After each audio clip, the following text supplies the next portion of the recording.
মানে করছিলাম কি, তুমি আর আমি পলায় যে কোর্ট ম্যারেজটা করে ফেলি। কি করছো রবি এসব? পালাই যাবো মানে?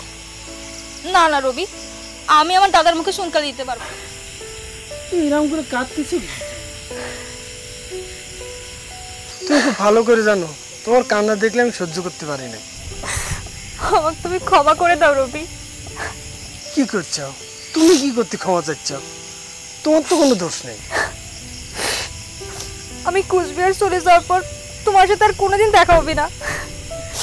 তুমি আমাকে ভুলে যাও রবি। আর আমি চলে যাওয়ার পর তোমার বাপ মার পছন্দ মতো একটা ভালো মেয়ে দেখে বিয়ে করে ফেলো। ভুলে যাওয়ার কথা করছো?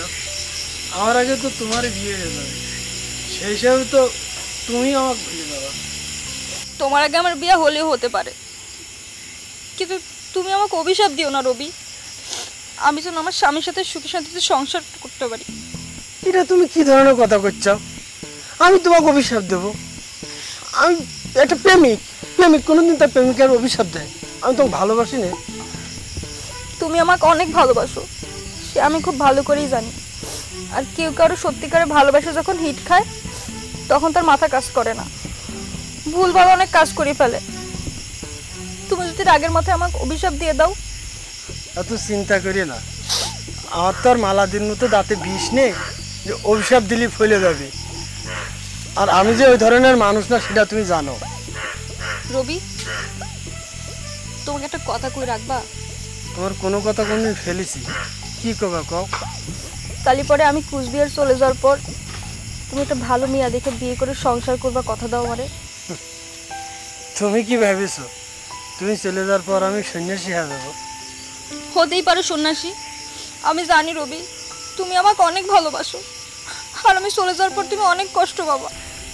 এত কিছু যখন জানো তাহলে আমার ছেড়ে যাচ্ছ কিস জন্য কত? যাওয়া না যাওয়া তো আমার উপর নাই রবি, দাদার মুখের উপর আমি কথা কইতে পারবো না। মালতী, সবুর একটা বুদ্ধি দিছে, যদি তুমি রাজি থাকো তাহলে হয়। মানে করছিলাম কি, তুমি আর আমি পলায় যে কোর্ট ম্যারেজটা করে ফেলি। কি করছো রবি এসব? পালাই যাবো মানে? না না রবি, আমি আমার দাদার মুখে শুনকা দিতে পারবো না। তাছাড়া এতে আমাকে দুই পরিবারের মান সম্মান জড়িত আছে। এই কথাটা আমি কইছি, ওই জায়গা যদি কোনোভাবেই বুঝতে চায় না। আমি কইছি যে মালতী এই ধরনের মেয়াই না, সে কোনোভাবেই করবি না।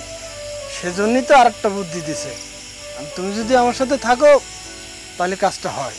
কি বুদ্ধি? মালাদির কাছে যে তোমার দাদার নামে একটা অভিশাপ দিয়েছে, কঠিন একটা অভিশাপ দিয়ে দিই, তোমার দাদা লুলি হয়ে গেল। হ্যাঁ, তাহলে তো তোমাকে কুচবিহার পাঠাচ্ছে না। দেখো রবি, আমি যেমন তোমাকে ভালোবাসি আমার দাদাকেও আমি ভালোবাসি। আমি দাদার কোনো ক্ষতি করতে পারবো না। ওরে এ ক্ষতি সে ক্ষতি না, সে কি মরে যাচ্ছে নাকি? খালি একটু লুলি হয়ে যাচ্ছে, এরকম করবি তারপর ঠিক হয়ে যাবি, বুঝতে পারছো না? তাহলে হচ্ছে কি তোমার দেখাশোনার, মানে তোর দাদার দেখাশোনার জন্য তোর থেকে যারা রাখবি তখন আর কুচবিহার পাঠাতে পারবি না। তারপরে আমার দাদার দিদির বিয়ে হয়ে গেলে পরে আমি আর তুই বিয়ে করে নেব, তখন তো বাধা দিতে পারবি না, তাই না? ঠিক হয়ে যাবে তো? ওহ,